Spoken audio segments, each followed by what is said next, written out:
O filme do Michael Jackson lançou depois de 70 milhões de anos, depois de 70 milhões de questões, problemas, refilmagens e brigas no geral. Esse filme tá saindo, esse filme está lançando e já começa com aquele papo muito chato que é a crítica versus público. Porque a crítica meteu muito pau nesse filme e o público, pelo visto, tá amando, né? E é isso, eu queria dizer, meio que essa rixa, assim, né, crítico versus público, ela claramente tá presente na elaboração do filme desde o princípio. Com certeza os produtores, os executivos por trás desse filme viraram e falaram, tipo, a gente quer fazer um filme pra agradar os fãs, entendeu? Não nos importa a opinião desses críticos. Essa que é a prioridade desse filme, essa é a mentalidade no qual ele foi feito. Então, roteiro, direção, fotografia, interpretação sempre tá nesse lugar do o que vai agradar as massas. Mas é isso, o filme que quer agradar todo mundo, meio que foda-se, né, gente? Esse filme normalmente sempre é meio chato, né? Sempre segue uma fórmula muito batidinha, sempre são filmes meio sem personalidade, é um negócio que não é pra espantar ninguém, desagradar ninguém, criar rixa com ninguém, é pra todo mundo sair aplaudindo, chorando, emocionado. E eu acho artisticamente um exercício meio chato. E eu já digo aqui pra vocês que eu não gosto de... Eu ia falar que eu não gosto de cinebiografia, mas eu vou explicar. Não é uma questão com gênero, é uma questão com subgênero. É a cinebiografia de músico, de popstar, rockstar. Eu acho que é um gênero que, pelo menos a forma que ele é pensado e feito hoje em dia, sim, extremamente problemática. E que tem toda uma tradição, tipo, é uma tradição problemática. Normalmente são filmes que é basicamente pra produtor executivo e pro ator protagonista. Geralmente são musicais que estão muito preocupados nesses números de recriação de grandes momentos, com essa trama de cinebiografia feita de uma forma muito rasa, meio que só amarrando uma cena na outra. Tipo, é um gênero que já tem uma fórmula muito clichê, muito batida. E normalmente existe um certo problema com esse gênero, que é o problema do recorte. Você querer tentar encaixar a vida inteira de uma pessoa em 2 horas. Nem são 2 horas de fato, porque grande parte dessas 2 horas vão ser dedicadas aos números musicais. Então, assim, é o resumo do resumo do resumo do resumo do resumo do resumo.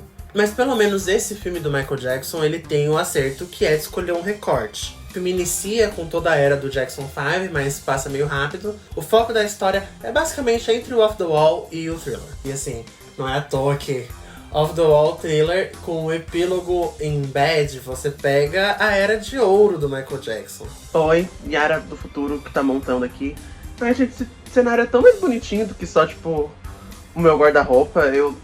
É uma pena que eu não tenho um tripé gigante pra conseguir deixar nesse ângulo a câmera. Mas então, depois que eu gravei, e agora que eu tô montando, eu vi outras críticas do filme, argumentando que o recorte escolhido do filme, dessa era de ouro, é meio covarde, porque meio que esconde, né, as coisas que aconteceram mais pra frente, as questões mais polêmicas e complicadas do Michael Jackson. Eu não sei se, tipo, covarde é a palavra, mas é conveniente, né?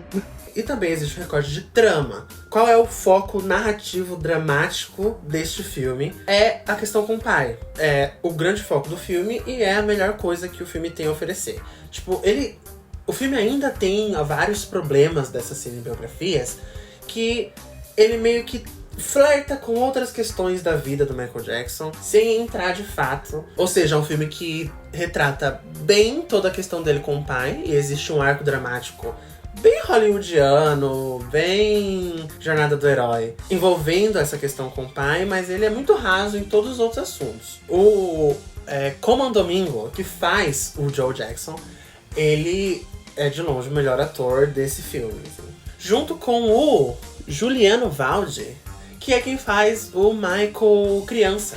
Esse menino, ele é um lacre, tá, gente? A gente tem que ficar de olho nesse menino quando ele crescer, que talvez ele seja um bom ator, caso ele queira seguir nessa carreira quando ele for adulto. Mas ainda falando sobre o elenco, a questão principal, que é o Jafar Jackson, que é o sobrinho do Michael, que está interpretando o Michael adulto aqui.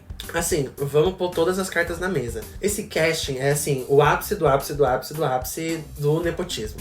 Esse menino, que é um jovem que nunca atuou em um filme antes, só conseguiu ser o protagonista da cinebiografia do Michael Jackson porque ele é sobrinho do Michael Jackson. Mas também não significa que ele é ruim. É que eu só acho que esse papel pra esse filme é uma responsabilidade muito grande pra um ator estreante. Eu acho que a grande questão que ele foi contratado é porque ele é o sobrinho do Michael Jackson e porque ele imita o tio muito bem. A cara é parecida, afinal de contas, né? Mesma família. Mas a voz é muito igual, o jeito que canta é bem parecido. Mas é isso, gente. Tipo, o grande talento que ele tá demonstrando nesse filme é que ele imita o tio muito bem. E falando em imitar, eu vou também falar um pouco sobre direção e decupagem. Porque o filme, ele faz, tipo, recriações dos clipes. Dos clipes não, né? Do Thriller, só. E pra mim fica muito gritante como o momento que o filme é mais bem filmado é justamente na hora que ele basicamente tá imitando a direção de outra pessoa. O diretor, que eu esqueci o nome e o nome tá aparecendo na tela, ele junto com o diretor de fotografia, ele faz uma decupagem que é muito televisiva. Quando eu digo televisiva, é o quê? É plano aberto, plano médio, conjunto e close nas pessoas que estão na cena. Aí a montagem também é zero criativa no sentido que, assim, mostra o que tá sendo falado. Mostra quem tá falando no momento. E não existe nenhum tipo de jogo. É um filme inteirinho que não tem nenhuma imagem impactante, uma composição mais elaborada, um movimento de câmera mais interessante. É um filme que depende muito do roteiro. Não existe esse pensamento, tipo, de fazer uma imagem que já narra por conta própria. Sempre são, tipo, essa mise-en-scène dos atores meio que de pé, sentados um na frente do outro, falando o texto com a câmera em close, sempre em close. Nossa, um filme inteiro gravado em close, cara, que ódio. Essa coisa do filme não sair do close e do plano médio é uma coisa que me irritou muito. Principalmente na questão dos shows, que eu acho que é meio que um grande problema desse filme. E assim, é tudo muito mal filmado. Eu quero fazer um paralelo com o Bohemian Rhapsody. O Bohemian Rhapsody é do mesmo produtor desse filme.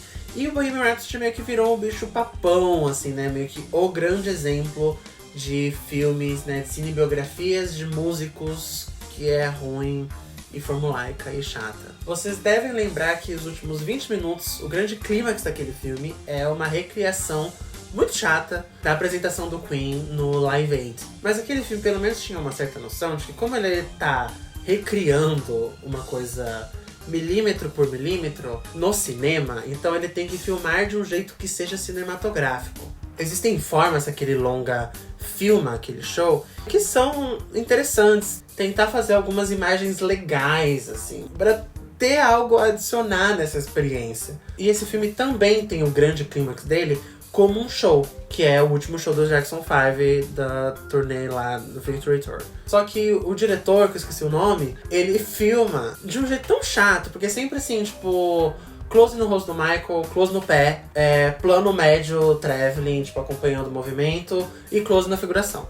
Aí close no figurante 1, close no figurante 2, close no figurante 3, todos os figurantes ali na primeira linha, todos na grade. E eu acho que como não tinha tanto figurante assim, meio que muitos closes acabam voltando para os mesmos figurantes. Essa falta de variedade deixa tudo muito chato e deixa a escala do filme muito menor. Tipo, é um show num estádio lotado, que esse filme tem muita dificuldade de transmitir essa sensação. Meio que tudo fica parecendo que ele fez um show num lugar meio fechado, tipo, numa arena de apresentação de show meio pequena.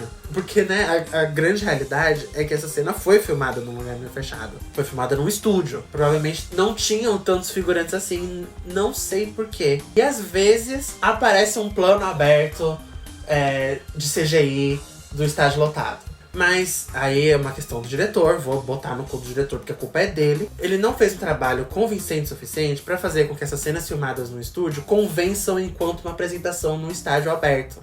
Que é uma coisa que o Bohemian Rhapsody, com todos os defeitos que aquele filme tem, conseguiu fazer. E ele tem uma questão de montagem muito parecida com o Bohemian Rhapsody. A coisa de ficar cortando o tempo todo, de ficar trocando desnecessariamente do close pro hiper close pro médio, sem nenhum tipo de critério. É quase como se, tipo, o montador sentisse a obrigação de usar todos os planos. Não, se filmou, tem que estar no filme, né? Então, vou botar aqui. E, assim, é uma grande variedade de plano pra mise-en-scènes muito chatas. Pra, tipo, cenas de 2 ou 3 atores conversando um na frente do outro através da mesa. E precisa de 20 mil planos. 20 mil ângulos diferentes de close. Mas, gente, então... Meio que eu acho que é isso, assim. Eu não gostei muito desse filme, eu acho que deu pra notar. Eu acho que é um filme que tem suas coisas boas, mas no geral é um roteiro mediano, é uma biografia rasa, com o ator principal estreante que não impressiona. Que isso, meio que a grande qualidade dele é saber imitar o tio muito bem. É um filme mal dirigido, mal montado. É isso. Um beijo. Então, gente, meio que depois de alguns anos, acho que faz uns 5 ou 6 anos, era na pandemia que eu fazia vídeo de review pro YouTube. Eu voltei porque isso é um grande sinal de quê? De desemprego. Mas a verdade é que eu gosto muito de fazer esses vídeos, eu gosto muito de fazer crítica. Eu apaguei os vídeos que eu fiz na pandemia porque, sei lá, tipo, eles ficaram velhos, eu fiquei com um pouco de medo de eu ter falado alguma besteira que eu não lembro. Eu não apaguei, na verdade eu deixei eles no privado. Quem sabe eu volte a colocar eles em público. Mas é isso, tipo, eu já tava escrevendo crítica sozinha por um tempo, aí eu tava querendo compartilhar com as pessoas. E eu não sei, eu fiz esse vídeo super rápido. Talvez nem seja um grande desafio eu fazer outros vídeos. E espero que as pessoas assistam, que as pessoas gostem, que vocês se inscrevam no meu canal e que vocês curtam e compartilhem. Ai, eu sou tão youtuber. Ai, meu Deus. Mas é isso, gente. Goodbye e até a próxima.